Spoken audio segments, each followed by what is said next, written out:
Bonjour, je souhaite vous présenter la société Bricoleur. Bricoleur, c'est qui? C'est quoi? Bricoleur, c'est une société française qui fabrique et qui commercialise tous les matériels et matériaux qui permettent de réaliser les leurres soi-même. Donc les leurres, ce sont tous les types de leurres, ce sont aussi bien des leurres souples, ce sont des leurres dures, ce sont des leurres exotiques, ce sont des leurres en plomb, ce sont des cuillères. Tous les leurres de la pêche, eau de mer, eau douce, pêche exotique, sont réalisables soi-même. Alors, on vient en complément du marché. Aujourd'hui, il existe énormément de produits sur le marché, un choix extraordinaire, mais les fabricants régulièrement arrêtent certaines couleurs, certains modèles que l'on ne peut plus retrouver, et aujourd'hui, on offre la possibilité de retrouver les leurres qui ont très bien fonctionné mais qui ne sont plus commercialisés, ou de créer ses propres leurres. En général, ça vient dans un deuxième temps. On réalise son propre format, son propre modèle, on réalise son moule, et ensuite on coule ses leurres, et on a un leurre que personne d'autre n'a sur le marché. Ça se passe en plusieurs étapes. En général, on fabrique un moule, ensuite, soit on coule du plastileur pour faire des leurres souples, soit on coule de la résine pour faire des leurres dures, et ensuite on arme avec les accessoires, les émerillons, les hameçons, etc. et les têtes plombées que l'on peut réaliser également avec nos produits. Ça commence d'abord par la réalisation d'un moule, que ce soit un moule simple coque en RTV, en résine ou en double coque. Et ensuite, on va couler de la matière dedans, soit du plastileur pour les leurres souples, soit de la résine pour les leurres dures. Et ensuite, on va faire des têtes plombées qui vont permettre d'animer ces différents produits. Donc on va voir les différentes étapes. La première, la plus essentielle, réaliser un moule. Donc pour réaliser un moule, on va commencer par le plus simple, le moule simple coque. Simple coque, c'est-à-dire qu'on a le leurre qui a en général le dessus qui est plat, et donc que l'on peut démouler, on a inversé, et on démoule par le dessus, par opposition au moule double coque, où effectivement on va avoir un dos rond, et qu'on est obligé d'avoir une double coque pour avoir ce type de forme. Donc première chose la plus simple, donc je vais prendre mon leurre, et faire une coque autour. Alors, j'utilise souvent une petite solution, ce sont des petites barquettes plastiques dans lesquelles on peut trouver dans le commerce, et on colle le leurre dans le fond de la barquette. Alors, pour pas utiliser trop de matière, on peut en coller plusieurs les uns à côté des autres, et ensuite, on remplit avec le silicone. Deuxième solution, si vous avez une forme très particulière qui ne correspond pas à votre barquette, c'est de construire un petit cadre en Lego.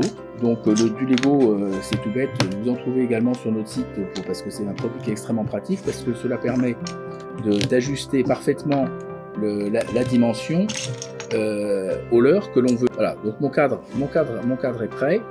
Donc pour être sûr que j'ai une bonne étanchéité, je vais faire donc une étanchéité sous le cadre de la manière suivante. Je prends un peu de plastiline. La plastiline, c'est donc c'est un mélange de pâte à modeler et de cire, et donc qui dure éternellement. C'est-à-dire que plus on la chauffe, plus on la ramollit. On la réchauffe un petit peu, et ensuite, voilà, je vais faire une sorte de joint. Ensuite, ce petit boudin-là, c'est lui qui va me faire le joint d'étanchéité sur toute la longueur. Je vais coller mon leurre. La meilleure colle, c'est une colle cyano, que vous trouvez également sur le site Bricoleur, parce que aujourd'hui c'est une des meilleures colles du marché. Donc simplement quelques points de colle suffisent. Donc je vérifie bien que la queue est bien collée sur le fond, sinon elle risque de remonter et de flotter dans mon cadre. Donc maintenant que le leurre est collé, je vais pouvoir venir mettre mon cadre autour, et là je vais bien appuyer. Ensuite, on va passer à l'étape du silicone blanc. Donc le silicone blanc, on a vu tout à l'heure, donc c'est un matériau qui colle un petit peu, et on va mélanger avec un catalyseur. Alors première étape, c'est que je vais peser pour voir. J'ai 355 grammes moins le pot, ça fait environ 350 grammes. 350 grammes, il faut mettre environ 5% de catalyseur. Alors le catalyseur est vert, pourquoi? On a mis un marquant de couleur, normalement il est transparent, de manière à ce qu'on se rende compte qu'on a bien agité et bien mélangé le catalyseur au silicone pour qu'il prenne bien. Parce que le danger, c'est d'avoir des parties qui restent un tout petit peu collantes si on n'a pas bien agité les deux. Par rapport au poids, 350 grammes, 5%, ça fait 17 grammes de catalyseur. Et là, maintenant, je vais bien agiter de manière à ce que le catalyseur soit intégralement mélangé et qu'on ait une couleur uniforme. Alors l'intérêt de ce colorant, c'est de bien voir qu'on a mélangé, bien intégré le catalyseur. Il ne faut pas hésiter à agiter longtemps pour être sûr d'avoir quelque chose de très très homogène. Et quand on est prêt, on voit qu'on a quelque chose de bien homogène. Il n'y a plus de marbrage du tout dans le silicone. On le verse doucement pour éviter les bulles. De toute manière, les bulles vont remonter à la surface. Et voilà, repos pour la prise pendant 12 heures. Et là, on n'a plus qu'à attendre pour démouler le leurre et le moule sera prêt. Donc voilà, environ une dizaine d'heures de prise. On voit que la matière est bien prise. Donc là, on va pouvoir démouler. On démonte simplement les briques. Voilà. Et ici, donc on va pouvoir sortir le leurre. Dedans, il y a un peu de... Ça, c'est pas très grave. On va pouvoir récupérer ça au ciseau.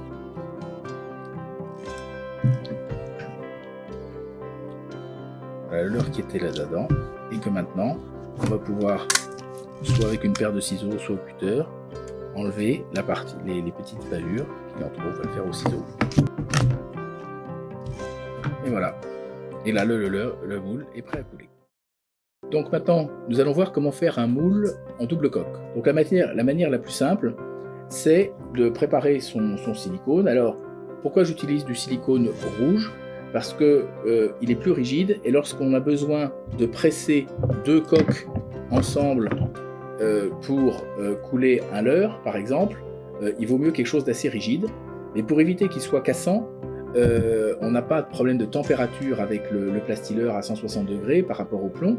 Donc on met environ 10 à 20% de silicone blanc dans le rouge, de manière à le ramollir un petit peu. Donc là, même opération, je vais mettre mon poids, donc 400 grammes, donc ça veut dire 20 grammes de catalyseur. On peut toujours en mettre un petit peu plus, la seule différence c'est que ça va prendre un tout petit peu plus rapidement. Donc il faut savoir que le silicone blanc c'est environ 12 heures de prise, le silicone rouge c'est 24 heures de prise. Donc ça c'est important parce que c'est un petit peu long et on a eu souvent des gens qui me disaient je ne comprends pas, j'ai fait mon moule hier, il n'est pas pris. C'est la rapidité de prise est fonction de la température. Donc si vous êtes à température ambiante, c'est-à-dire environ 23-25 degrés, la prise est de l'ordre d'une journée, c'est-à-dire 24 heures. Si vous faites ça dans votre cave en plein hiver, ça peut prendre 2 ou 3 jours. Donc là j'agite bien à nouveau pour bien mélanger le catalyseur. Même principe que pour le silicone blanc, le colorant vert permet de voir si on a bien mélangé ou pas. Donc maintenant que c'est bien agité, je verse simplement mon silicone dans mon moule. Et maintenant, la partie la plus intéressante, c'est de savoir comment le positionner. Alors pour être sûr de le positionner bien au milieu, j'utilise un feutre pour bien noter le milieu de mon leurre. Donc je vais noter ici avec un trait le milieu de mon leurre. Donc je viens positionner mon leurre en laissant, comme ça, il va falloir avoir un cône pour remplir le leurre, il va falloir le remplir par un côté, laisser de la place côté tête. Donc je vais le placer le plus possible côté queue. Voilà, juste le poser dessus. Voilà. Et je laisse flotter comme ça. Donc ça y est, ça fait environ 12 heures. Comme il fait une bonne température, il fait 26-28 degrés, c'est déjà pris. On voit que c'est vraiment bien solide. Donc l'avantage du silicone, c'est que c'est quelque chose qui se démoule très très bien, parce que ça n'adhère à rien du tout. De temps en temps, c'est un inconvénient, parce que quand on veut coller quelque chose sur des silicones, c'est impossible. Donc voilà, mon bloc est déjà fait sensiblement. Ici, ça va faire mes points de correspondance entre les deux parties. Alors, l'étape importante maintenant, c'est surtout de ne pas oublier, c'est de mettre de la graisse, surtout pas d'huile, n'importe quelle graisse, de la vaseline, et pour éviter d'avoir une correspondance entre les deux, un collage. Donc, je l'étale tranquillement. Ça peut être fait au doigt, au pinceau, et surtout sur les parties que l'on vient de couper ici, pour éviter que ces parties-là n'adhèrent l'une à l'autre, parce que dans ce cas-là, on ne pourra pas sortir le moule. Et tout bêtement, on remet dans le moule. Ici.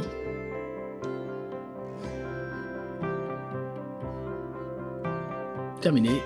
On attend que ça prenne. Donc voilà, ça fait 12 heures que l'on a coulé la deuxième épaisseur. Donc, toujours avantage du silicone, ça se démoule plutôt bien. Là, on a un bloc complet, mais qui a coulé un tout petit peu sur les bords, mais c'est pas très grave, comme on a mis de la graisse, vous voyez, ça va s'ouvrir gentiment au niveau de la séparation. Et maintenant, je n'ai plus qu'à couper le cône de coulée, que j'essaye de faire dans un angle, ici. Le silicone est une matière qui se coule très bien, qui se coupe très bien. Voilà. Alors petite astuce ici, pour être sûr de ne pas avoir de bulles dans la queue, c'est que je vais faire un petit évent au niveau de la queue. Un petit évent, c'est tout simple, c'est simplement je vais faire un tout petit canal, comme ceci, qui va permettre à l'air de sortir et donc éviter des bulles dans la queue. Voilà, juste un tout petit canal pour l'air. Et là, mon cône, mon moule est prêt à être utilisé. Donc, on a vu que pour réaliser les têtes plombées, on pouvait soit utiliser des moules existants, très large gamme chez Bricoleur, soit les réaliser en silicone rouge RTV seul, pour tenir la température du plomb. Troisième possibilité, le Bricopad. Alors, le Bricopad, c'est un produit que nous avons développé il y a quelques années. Ça a pris 1 an et demi de développement pour arriver à trouver une qualité qui tienne la température du plomb et non pas comme d'autres produits qui sont sur le marché qui s'effritent au bout de 3 ou 4 coulées. Donc c'est une pâte qui se présente sous cette forme assez épaisse et qui tient très bien. J'ai fait couler jusqu'à plus de 200 têtes plombées dans le même moule sans aucun problème, donc c'est extrêmement fiable. Donc la principale attractivité de ce produit-là, c'est que on utilise très peu de produits puisque on le manipule très facilement. Donc par exemple, vous allez voir, pour doser la quantité dont j'ai besoin, voilà, j'ai juste à mettre ça dans mon petit moule.